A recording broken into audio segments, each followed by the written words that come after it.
আপনাদের সবাইকে স্বাগত জানাই বিউটিস রান্নাঘরে। আশা করি আপনারা সবাই ভালো আছেন। আজকে আমি একটা নিরামিষ রেসিপি বানাবো। দেখুন কি কি দেব। আলু, পটল আর সয়াবিন দিয়ে একটা নিরামিষ রেসিপি বানাবো।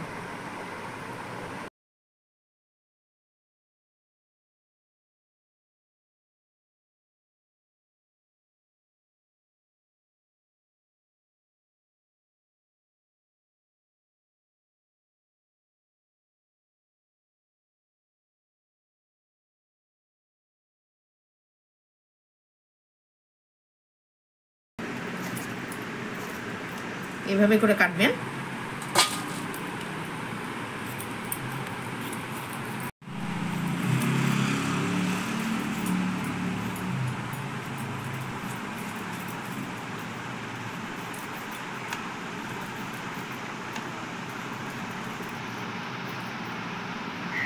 আলুগুলো এইভাবে করে দেব। আলু বন্ধুরা, এখন সয়াবিনগুলো সিদ্ধ করতে বসিয়ে দিই। জল দিয়ে দিলাম, এখন গ্যাসে বসিয়ে দিলাম সিদ্ধ করার জন্য। বন্ধুরা, সয়াবিনগুলো সিদ্ধ হয়ে গেছে, এখন নামিয়ে ফেলবো। নামিয়ে রাখলাম, এখন কড়াইটা বসিয়ে দিলাম। কড়াইটা গরম হোক। কড়াই গরম হয়ে গেছে, এখন তেল দেব।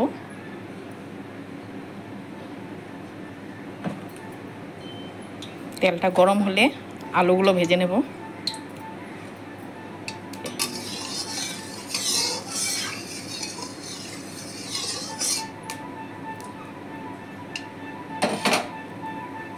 তেল গরম হয়ে গেছে, এখন আলুগুলো ছেড়ে দেব।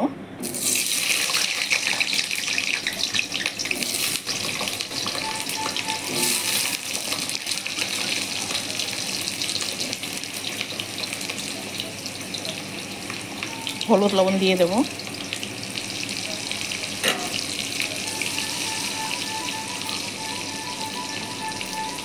দিয়ে লাল লাল করে ভাজবো।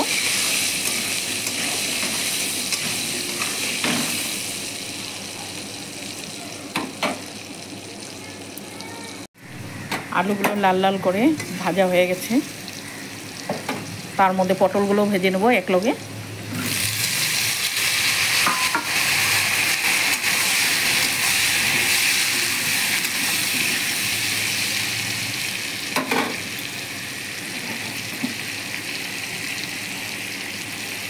পটলগুলো এইভাবে করে ভেজে নেব। আগে আলু ভেজে নিয়েছি, না তো আলুগুলো সিদ্ধ হবে না। পটল তো সিদ্ধ হয়ে যাবে, এই জন্য আলুটাকে অল্প আগে ভেজে নিয়েছি। পটলকেও একটু লাল লাল করে ভেজে নেব। আলু পটল ভাজা হয়ে গেছে, আর ভাজবো না, এখন উঠিয়ে ফেলবো। এইভাবে করে ভাজতে হবে। আমি এই তেলে সয়াবিনগুলো ভেজে নেব। একটু হলুদ দিলাম, একটু লবণ দিলাম, এটাকেও ভেজে নেব।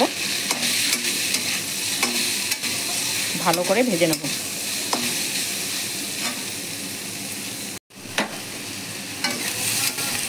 সয়াবিন ভাজা হয়ে গেছে, এখন নামিয়ে ফেলবো। দেখুন ভাজা হয়ে গেছে। কড়াইতে তেল দেব। এখন সম্বাদ দিতে হবে। তেলটা গরম হোক। এখন দেব জিরা, তেজপাতা।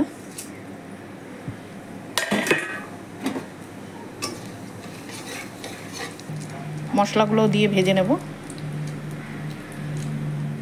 জিরা বাটা, আদা বাটা, ধন্না বাটা, ধন্নার গুঁড়ো আর লঙ্কা বাটা একলগে দিয়ে দেব।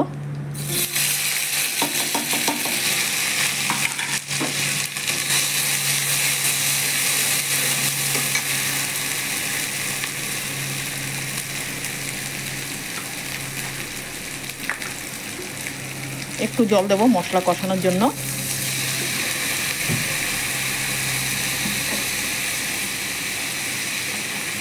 হলুদ লবণ অল্প অল্প দেবো, কারণ এগুলো ভাজার মধ্যে দেওয়া হয়েছে, এই জন্য একটু একটু দেবো। অল্প লবণ, অল্প হলুদ দিয়েছি। মশলাটাকে ভালো করে কষিয়ে নেব।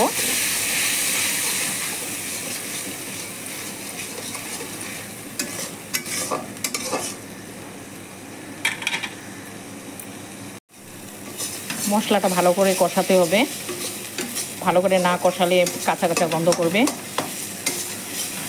মশলা কষানো হয়েই গেছে, দেখুন। এখন জলটা আন্দাজ মতো দিয়ে দেব। এখন জল দিয়ে দিচ্ছি।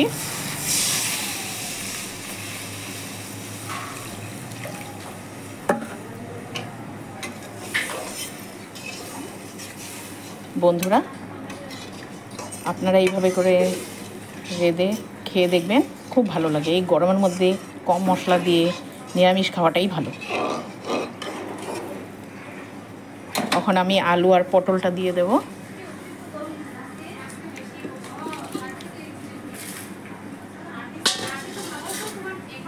সয়াবিনও দিয়ে দেব।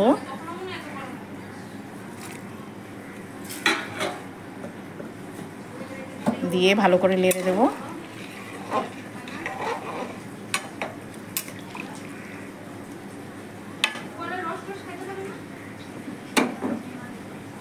এখন আগুনটা বাড়িয়ে দেব আর ঢেকে দেব। এখন ঢাকনাটা উল্টিয়ে দেখি সিদ্ধ কেমন হয়েছে।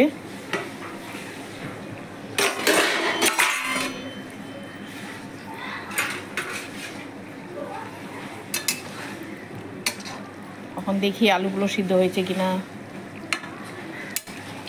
আলুগুলো সিদ্ধ হয়ে গেছে। আপনারা এইভাবে বানাবেন, খেয়ে দেখবেন, খুব ভালো লাগে। দেখুন মাখা মাখা, বেশি পাতলা ঝোলও না, সব সিদ্ধ হয়ে গেছে। বন্ধুরা, আলু পটল সয়াবিন দিয়ে আমার এই রেসিপিটা কেমন লেগেছে? আপনাদের ভালো লাগলে লাইক করবেন।